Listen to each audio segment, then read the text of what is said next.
하나님의 말씀은 하박국 3장 16절에서 19절 말씀입니다. 하박국 3장 16절에서 19절, 제가 가진 성경으로 구약 성경 1305쪽 정도 되겠습니다. 1305쪽.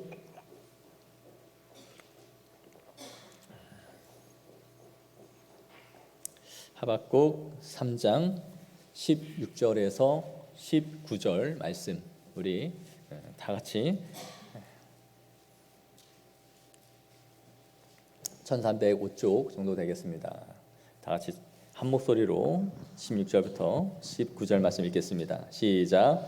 내가 들었으므로 내 창자가 흔들렸고 그 목소리로 말미암아 내 입술이 떨렸도다. 우리가 우리를 치러 올라오는 환난 날을 내가 기다림으로 썩이는 것이 내 뼈에 들어왔으며 내 몸은 내 처소에서 떨리는도다. 비록 무화과나무가 무성하지 못하며 포도나무에 열매가 없으며 감람나무에 소출이 없으며 밭에 먹을 것이 없으며 우리의 양이 없으며 외양간에 소가 없을지라도 나는 여호와로 말미암아 즐거워하며 나의 구원의 하나님으로 말미암아 기뻐하리로다. 주 여호와는 나의 힘이시라. 나의 발을 사슴과 같게 하사 나를 나의 높은 곳으로 다니게 하시리로다. 이 노래는 지휘하는 사람을 위하여 내 수금에 맞춘 것이니라. 아멘. 오늘은 우리 추수감사주일이고 또 매해마다 우리가 추수감사주일을 하나님 앞에 드리고 있습니다. 우리는 늘 감사하며 살아야지, 그러면서도 사실 그러지 못하고 살아갈 때가 참 많죠. 원망이나 불평이나 불만이 우리 안에서 참 많은 것이 사실입니다. 부모님에게 늘 잘 섬겨드려야지 하면서도 그러지 못하는 것이 우리이기 때문에 어버이날을 하루 정해서 우리가 감사의 마음을 표현하듯이 우리가 늘 하나님 앞에 감사하며 살아야지 마음이 있으면서도 그러지 못하기 때문에 이 감사주의를 정하여 하나님 앞에 드리는 것은 매우 의미가 있는 것이라 할 수 있습니다. 이 추수감사주일의 시작은 청교도들에 의해서 시작되었습니다. 종교적 억압에서 신앙의 자유를 찾아 메이플라워를 타고 떠난 그 영국에서 미국으로 이주한 그 사람들, 그들을 우리는 퓨리탄이다라고 말을 한대요. 바로 이 청교도들에 의해서 이 추수감사주일이 시작되었습니다. 청교도들은 오직 마음껏 찬양하고 마음껏 예배하고 자신들의 신앙을 자녀들에게 전수하고자 하는 그 마음으로 자신의 나라를 떠나 새로운 곳을 향해 나아갔던 것이죠. 그러나 그 시작은 절대 녹록지가 않았습니다. 1620년 초에 이들이 새로운 환경에 직면하여 그곳에 도착했지만 이들은 많은 어려움을 겪어야 했습니다. 메이플라워를 타고 처음 간 사람들이 총 102명이었는데 첫 해가 가기 전에 이 풍토병과 굶주림으로 절반이 모두 죽었습니다. 이들은 이 땅의 지질이나 기후를 전혀 파악하지 못했고 가서 집조차 없었기 때문에 매우 이 척박한 환경에서 시작을 해야 했습니다. 농사를 지은 것이 다 망했고 수확조차 제대로 하지 못했습니다. 1621년 질병과 식량 부족으로 이 고통받던 사람들에게 인디언들이 와서 이들에게 농사를 짓는 법을 가르쳐 주었습니다. 이 지질과 기후를 알려주었고 그들의 도움을 통해서 첫 해 수확을 얻을 수 있었습니다. 그렇지만 그것이 풍족한 가운데 드려진 것은 아니었을 거예요. 그렇지만 그들에게 주신 이 첫 수확물을 하나님 앞에 올려드리면서 이들은 추수감사주일 예배를 하나님 앞에 올려드렸는데 그것이 바로 이 예배의 시작이 되었던 것이죠. 자신들의 변변치 않은 수확물을 하나님 앞에 올려드리고 모인 그 절반이 다 죽은 그 청교도들이 그들의 마음이 어땠을까요? 그 중에 자식이나 부모나 가족을 잃지 않은 사람이 없었을 거예요. 절반이 죽었기 때문에. 그런 가운데서도 하나님께서 자신들을 이곳에 인도해 주신 것에 대해서 감사하며 우리가 마음껏 예배하고 찬양할 수 있음을 하나님 앞에 고백하면서 이들이 이 예배를 하나님 앞에 올려드렸던 것이죠. 우리는 여러모로 살아가는 것이 힘들고 내가 행복하지 못하다라는 이러한 말을 하는 사람들이 늘어가는 그런 시대를 살아가고 있습니다. 그럼에도 이런 상황 속에서 감사할 수 있는 사람들은 내 삶에서 감사의 조건을 찾아서 감사하는 사람이 아니라 감사를 하는 사람만이 내 삶에서 감사의 조건을 찾을 수 있는 것이에요. 내 삶에서 감사의 조건을 찾으려고 하는 사람들은 사실 감사하기가 어렵습니다. 그러나 늘 하나님 앞에 감사하는 마음이 있는 사람들은 자신의 형편과 상황에서 감사할 만한 제목들을 계속해서 찾아내면서 살아가는 것이죠. 감사하는 사람은 자신의 약함을 감사하고 자신의 없음을 감사하며 자신의 부족함을 감사합니다. 굉장한 역설이죠. 왜냐하면 이 모든 상황 속에서 자신이 하나님을 경험하고 만날 만한 기회들을 찾아가기 때문이에요.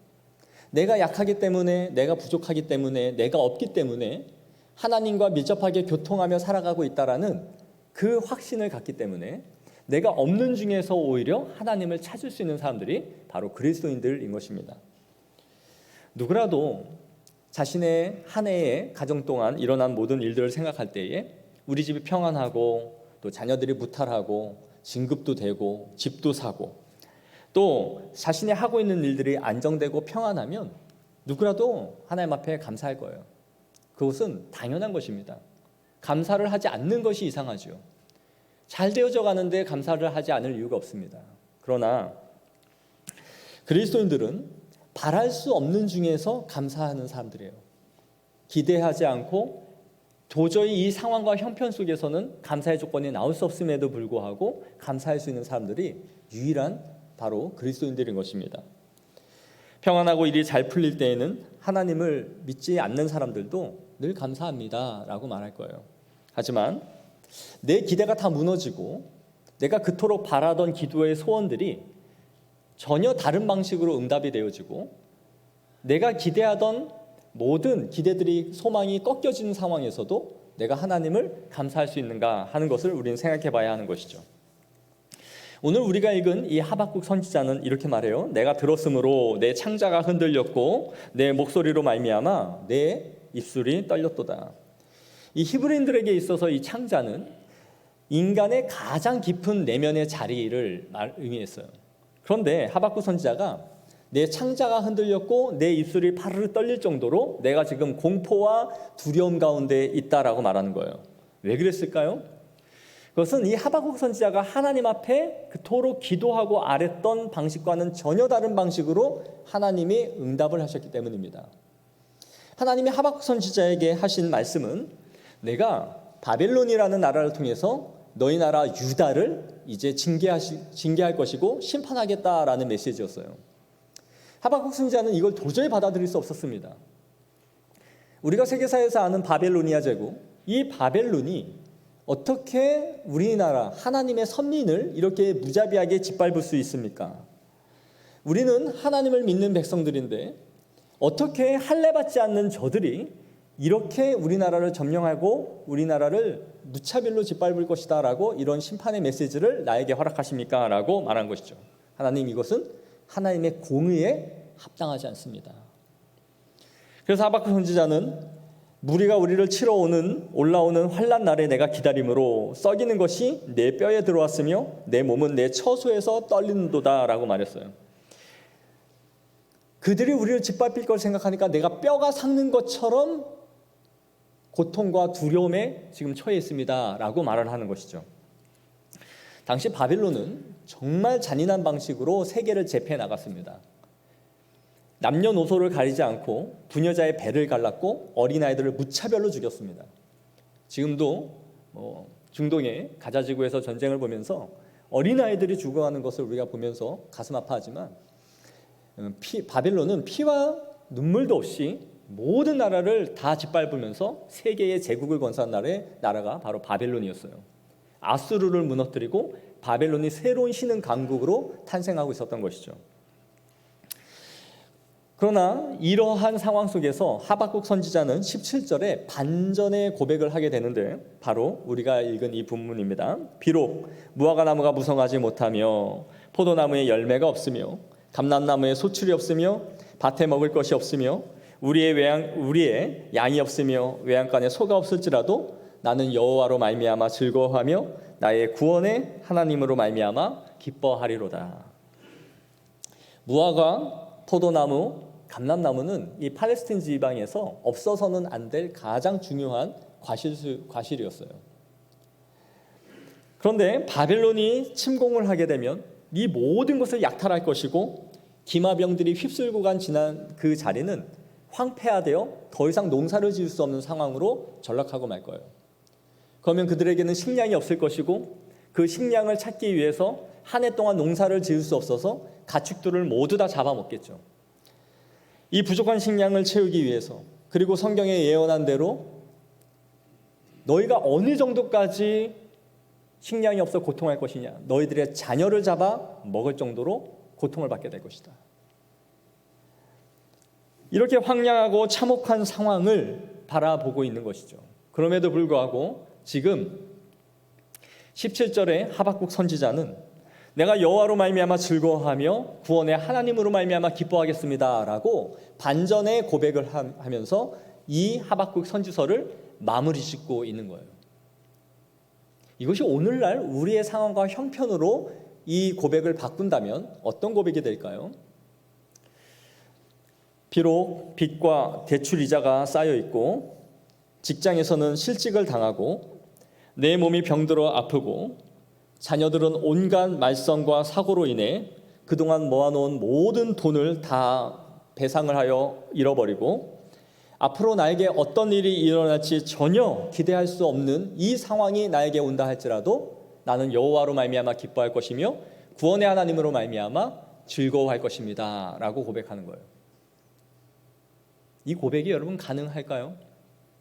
우리는 작은 하나만 나에게 있던 것이 없어져도 하나님을 원망하며 하나님이 살아계시냐, 있냐, 없냐, 내 기도를 듣냐, 마냐, 이러한 수없는 포악질을 행한 것이 우리의 인생일진데, 하박국 선지자는 자신이 그토록 바라던 이 기도가 이루어지지 않고 내 민족이 다 죽임을 당하는 이러한 상황 속에서 이 고백으로 마무리 짓고 있다는 거예요. 하지만 우리는 성경에서 환난과 어려움 가운데서 끊임없이 감사를 했던 사람들을 볼 수 있습니다. 대표적으로 욥이죠. 우리가 새벽 예배 때 살펴보고 있는 이 욥은 하루아침에 자신의 모든 재산과 자신의 자녀와 건강을 잃어버린 사람이에요. 그럼에도 불구하고 그가 뭐라고 하나님 앞에 고백합니까? 주신 이도 여호와시오, 거두시는 이도 여호와시니 여호와 이름이 찬송을 받으시리로다. 이 주권을, 이 일을 이루시고 있는 분이 하나님이심을 고백했던 거예요. 또한 바울과 실라는 복음을 전한다는 이유로 옥에 갇혔습니다. 그러나 성경은 한밤중에 그들이 밤새도록 하나님 앞에 찬송과 기도를 했다라고 기록하고 있습니다. 다윗은 어땠습니까? 10여 년이 넘도록 이유 모를 이 사울의 자신에 대한 질투와 시기심에 의해서 쫓겨다니는 인생을 살았죠. 그러나 그는 그 죽음의 고비를 넘길 때마다 주옥 같은 감사의 시를 하나님 앞에 써내려갔어요. 그가 모든 환난과 어려움 속에서 여호와를 찬송하고 높인 시가 바로 이 시편에 수없이 많이 기록되어져 있는 것이죠. 우리는 이런 생각해요. 그거는 성경에 있는 사람들이나 그렇게 하죠. 믿음이 좋아서 그렇게 했는가 보죠. 우리 같은 사람, 나 같은 사람은 그렇지 못합니다. 아니요. 우리는 자꾸 성경에 있는 사람들을 의인, 위인 전기처럼 읽는 경향이 있어요. 그들은 우리와 다른 부류의 사람이야. 그들은 우리와 다르기 때문에 저런 고백을 하는 거야. 전혀 그렇지 않아요. 그들은 슬픔 가운데 괴로워하는 사람이었으며 죽음 앞에서 두려워 공포를 떠는 사람들이었어요. 자신의 인생의 질고와 삶의 무게 때문에 하나님 앞에 눈물을 흘리는 그런 연약한 인생들이었다라는 것을 성경은 말하고 있어요. 동일하게 그들도 우리처럼 괴로워했고 자식을 잃을 때에 고통스러워했고 나에게 환난과 고통에서 제발 하나님 이걸 옮겨달라고 울부짖는 사람들이 바로 우리와 동일한 성경의 사람들이었다라는 거예요. 그럼에도 그들이 끊임없이 감사를 할 수 있었던 이유는 이렇게 일어나고 있는 모든 일들이 하나님의 손 안에서 이루어지고 있다는 것을 믿고 고백했던 것이죠. 그 어떤 것도 하나님의 손을 벗어나서 나에게 갑작스럽게 다가오는 일은 없습니다. 모두 다 하나님으로 말미암고 주에게로 돌아가는 하나님이 주시는 것들입니다라고 고백을 했던 거예요. 이것이 성경에서만 이런 일들이 일어날까요? 아니에요. 우리가 TV에서 잘 봐서 알고 있는 지선아 사랑해라는 이지선 씨를 TV에서 봤을 겁니다. 20대 때 교회 다니면서 찬양하고 봉사하던 그 여인이죠. 당시에 이 여인은 이화여대 유아교육학과 4학년에 재학 중이었어요. 학교에서 공부를 하고 돌아오던 길에 혈중 알코올 농도 0.35%의 이 만취한 음주운전자에 의해서 7중 추돌 사고가 일어나게 되고 그 사고로 인해 차에 불이 붙습니다. 미처 빠져나오지 못하여 전신 55%의 3도 중화상을 입게 되고 안면 장애와 지체 장애 1급의 진단을 받게 돼요. 사진에서 보시다시피 40여 번의 이 대수술을 견뎌야 했지만 자신의 이전의 얼굴과 손가락은 되찾지 못했습니다. 다 타버렸어요. 아름답던 자신의 꽃다운 이 미모와 또 20대의 이 청년이 가졌던 자신의 인생의 삶의 목표와 꿈이 누군가의 사고에 의해서 송두리째 빼앗겨버렸어요. 내 의지도 아니고 누군가의 이 사고에 의해서 자신의 모든 꿈이 없어져 버린 것이죠. 이 여인은 23살 때 이 사고를 당했고 벌써 23년이 흘렀습니다. 이 사고 후에 UCLA 사회복지학과에 유학을 가서 박사학위를 취득하고 돌아와서 현재는 자신의 모교의 교수가 되었어요. 하지만 수술 후에 이 여인이 붕대를 풀고 거울 앞에 섰을 때에 외계인 하나가 내 앞에 서 있는 것 같았다라고 말해요. 어땠을까요? 40번의 수술을 견뎌내고 나서 처음 붕대를 풀고 거울 앞에 서는 이 여인이에요. 20대, 그것도 여인의 앞으로의 자신의 삶이 구말리 같은 인생인데 이 얼굴을 보는 이 여인의 마음이 정말 무너져 내렸겠죠. 딱 두 가지를 생각했다 그래요. 하나는 뛰어내릴 옥상을 내가 찾는 것과 또 하나는 하나님을 찾는 것이었다. 죽고 싶었을 거예요. 그러나 자신은 하나님을 찾기로 결정했다라고 말을 해요. 몇 시간 동안 고민을 하다가 결국은 하나님을 찾게 되어 자신의 인생을 살아가기를 선택한 것이죠. 이런 이 여인에게도 하나님께 과연 감사가 있을 수 있었을까요? 그러나 여인은 감사하다라고 말을 해요. 뜻밖에도 매일 행복하고 감사한 삶을 자기가 살아가고 있다라고 말해요. 덤으로 얻은 삶이지만 남들이 생각하는 것처럼 자신은 비참하고 그렇게 괴롭지 않습니다 라고 말해요. 하루하루가 하나님이 주신 선물이고 행복한 삶이다 라고 말해요. 심지어는 자신은 그 이전의 삶으로 돌아가겠느냐라고 해도 그러지 않을 것 같다라고까지 말을 하는 걸 봤어요. 하나님이 자신에게 이 사건을 통해서 수많은 사람들에게 희망과 소망을 주라는 소명을 받아 이제는 살아가고 있다라고 말하는 것이죠. 욥이나 하고 성경에 있는 사람들만 그렇게 살아가는 것이 아니에요. 믿음으로 사는 사람들은 늘 모든 상황 속에서 감사할 수 있는 힘을 갖고 살아가는 거예요. 지금은 잊혀져서 사람들이 별로 기억하지 않는 또 한 명의 시인을 제가 소개시켜드리고 싶어요. 바로 송명희 시인입니다. 송명희 시인은 어느 의사의 실수로 손해가 손상을 당해서 뇌성마비가 되었어요. 하루아침에 뇌성마비 환자가 된 이 어린아이, 누구의 도움이 없이는 몸조차 가눌 수 없는 그런 처지가 되어버린 것이죠. 머리가 꺾여서 받쳐 올리지도 못할 만큼 이 여인은 누워 있어야 했고 머리를 만지면 머리가 푹푹 들어갈 정도로 거의 뇌가 두부처럼 물렁거리는 그런 상태가 되어버렸습니다. 하지만 집은 가난하여 더 이상 치료조차 해줄 수 없는 그런 상황이었어요. 16살이 되어 절망 가운데 하나님 앞에 제발 나를 좀 만나달라고 울부짖었을 때에 하나님이 이 여인을 찾아왔습니다. 그리고 그에게 환상으로 두루마리 하나를 보여주셨죠. 그리고 이후로 하나님은 이 송명희 시인에게 시를 쓰도록 영감을 불어넣어 주셨어요. 그녀는 이렇게 고백해요.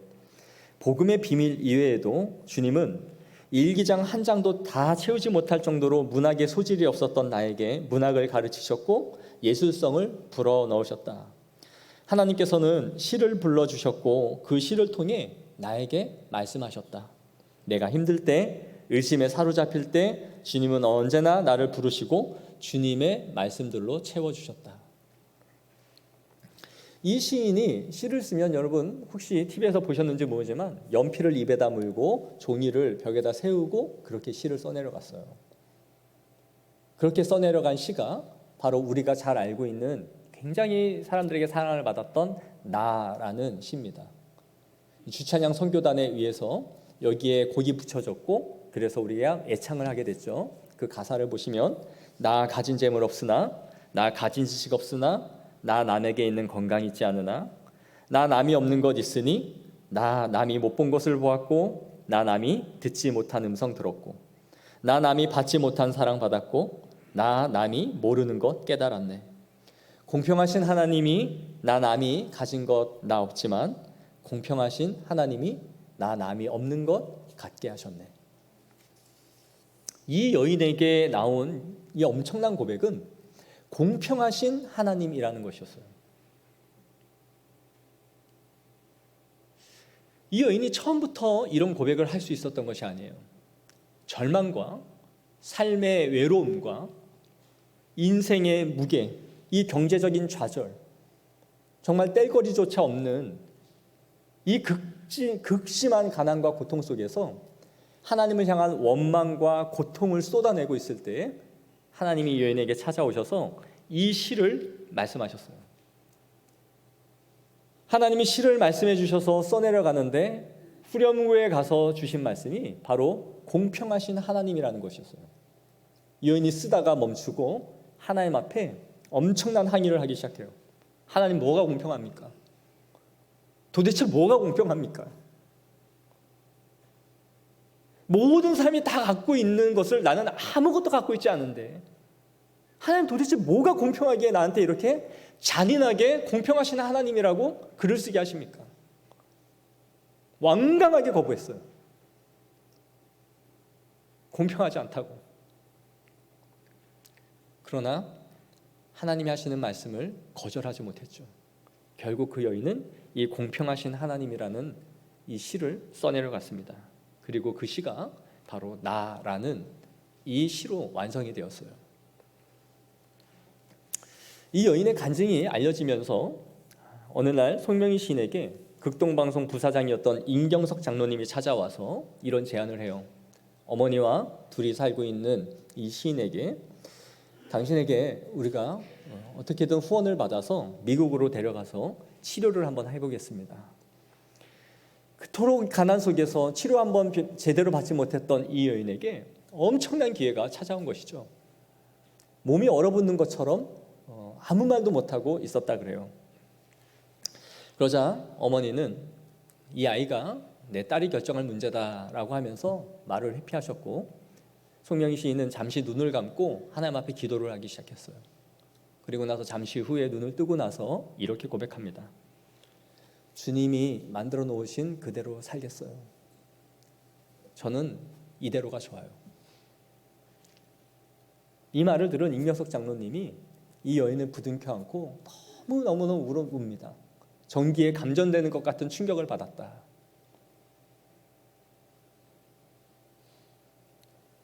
그리고 이 고백이 수많은 사람들을 부끄럽게 만들었어요. 많은 것을 누리고 많은 것을 갖고 살면서도 감사할 줄 모르며 끊임없이 불만과 원망을 쏟아놓으면서 사회와 주변 사람들을 저주하고 피해의식 가운데 살아가는 그 사람들에게 많은 감동을 주었던 것이죠. 시인은 이래요. 내가 이런 모습이 아니었다면 내가 과연 하나님을 만날 수 있었을까? 내가 하나님을 이렇게 높이고 이 불편한 몸으로 하나님을 증거하며 살아갈 수 있었을까?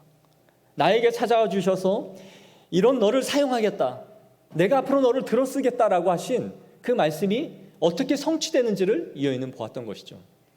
하나님의 계획 가운데 내 모습이 이렇게 되었음을 고백한 거예요. 아주 오래전의 영상이겠지만 열린음악회에 나와서 이 여인이 이 찬양을, 나라는 찬양을 할 때 온몸을 비틀어가며 하나님을 높이는 것을 보면 눈물이 나지 않을 수 없어요. 내가 들은 찬양 중에 가장 아름답고 가장 귀한 찬양이구나. 여러분, 분명 감사는 조건에서 시작하지 않습니다. 하박국 선지자나 욥이나 다윗이나 이지선 씨나 송명희 시인이나 하나같이 자신에게 없는 것에서 감사를 찾은 사람들이 아니라 나에게 주신 것에서 감사를 고백하고 찾아갔던 사람들이에요. 우리는 사는 수준이 너무 높아져 가면서 감사의 기준도 너무 높아지지 않았습니까? 몇만 달러의 시대, 그런 말들이 많아지면서 우리는 감사의 조건들을 일반적으로 누리는 수준에서 감사하지 않아요. 뭔가 특별해야 하고 남이 누리지 못하는 것을 나만 누릴 때에 감사를 해요. 남이 갖지 않은 것을 내가 가졌을 때만이 감사해요. 그래서 없는 것에서, 일상적인 것, 평범한 것, 보편적인 것, 누구나 다 갖고 있는 것에서는 감사를 하지 않아요. 사랑하는 성도 여러분, 제발 감사의 눈높이를 낮추십시오. 감사의 눈높이를 낮추셔야 됩니다. 이 교만한 눈을 낮추셔야 감사할 수 있습니다. 일상에서 아침에 눈을 뜨고 밥을 먹을 수 있다라는 것, 내가 운전을 하면서 내가 가고 싶은 곳을 갈 수 있다라는 것, 내 옆에 사랑하는 누군가, 가족들을 볼 수 있다라는 것, 거기에서 우리의 평범한 일상 속에서 하나님을 날마다 감사할 수 있기를 원합니다. 이 감사를 잃은 성도는 가장 비참한 삶을 살 수밖에 없어요. 코로나 때를 한번 생각해 보십시오. 우리는 우리가 가고 싶은 곳을 가지 못했고 만나고 싶은 사람들을 마음대로 만나지 못했습니다. 우리의 모든 자유가 제약을 받았잖아요. 그때마다 우리는 제발 일상으로 돌아가면 좋겠다. 이게 언제쯤 끝이 날까? 그러면서 괴로워했지 않습니까? 심지어 요양원에 자신의 부모님을 모시고 있는 사람들은 어머니의 부모님의 임종을 참아보지도 못하고 그들을 보내야만 하는 고통 가운데 있었어요. 교회는 어땠습니까? 예배를 드리지 못했고 모이지 못했습니다. 이전 교회에 있었던 한 권사님은 다음 주부터는 예배를 올 수가 없습니다 라는 광고를 들었을 때, 또 최소한의 인원만 와서 예배를 드릴 때 이 빈 텅 빈 공간을 보면서 엉엉 우셨어요. 내 일생 동안 마음대로 예배드리고 싶으면 예배드릴 수 있고 교회에 오고 싶으면 기도할 수 있고 하는 공간이 교회라고 생각했는데, 이런 일상의 예배조차 드릴 수 없는 이 상황이 나에게 왔다라는 걸 보면서 슬프게 우셨어요. 우리에게는 그런 눈물이 있습니까? 예배 못 드리는 것에 대한 고통, 일상의 예배를 드릴 수 있는 건강함과 시간이 나에게 주어졌다라는 것에 대한 감사, 매일 반복되는 예배 자리에 나오면서 하나님 앞에 감격의 예배가 있습니까? 회개하셔야 됩니다. 이게 어떻게 당연한 일입니까? 그리고 그 권사님은 예배가 다시 회복되어 마음껏 예배를 드릴 수 있게 되었을 때 다시 교회에 와서 우셨어요. 인사를 나누는 저의 손을 붙잡고, 권사님 왜 우세요? 예배를 이렇게 우리가 모여서 예배드리니 너무 좋습니다. 우리가 잃어버린 것이 과연 얼마나 많습니까? 왜 그렇게 우리는 높아졌습니까? 왜 남과 자꾸 비교를 하여 남이 뭐 없는 것을 내가 가질 때에만 하나님 감사합니다 라는 고백을 할까요? 사랑하는 성도 여러분, 우리의 높아진 감사의 기준을 낮추십시오. 우리에게 베풀어 주신 삶의 모든 것에 감사하기를 원합니다. 하나님은 지금까지 우리의 모든 것을 입히셨고 먹이셨고 채워주셨잖아요. 그리고 앞으로도 그렇게 해주실 거잖아요. 변함없이 우리를 신실하게 인도하실 것이고 주실 것입니다. 그러므로 우리는 그 믿음 안에서 하나님이 나에게 무엇을 주시든지 기쁨으로 받을 수 있습니다. 하나님이 나에게 주시는 것은 무엇이든지 하나님의 계획을 벗어난 적도 없고 하나님이 순간을 놓치셔서 나에게 온 불행도 아닙니다. 항상 하나님은 나에게 원하시는 계획대로 주고 계신 줄 믿습니다. 이것을 믿을 때에 우리는 여호와로 말미암아 즐거워할 수 있으며 그 구원의 하나님으로 말미암아 기뻐하는 성도들이 될 수 있는 줄로 믿습니다.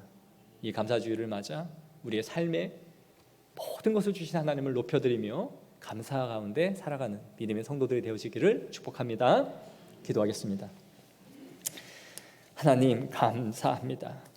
고맙습니다.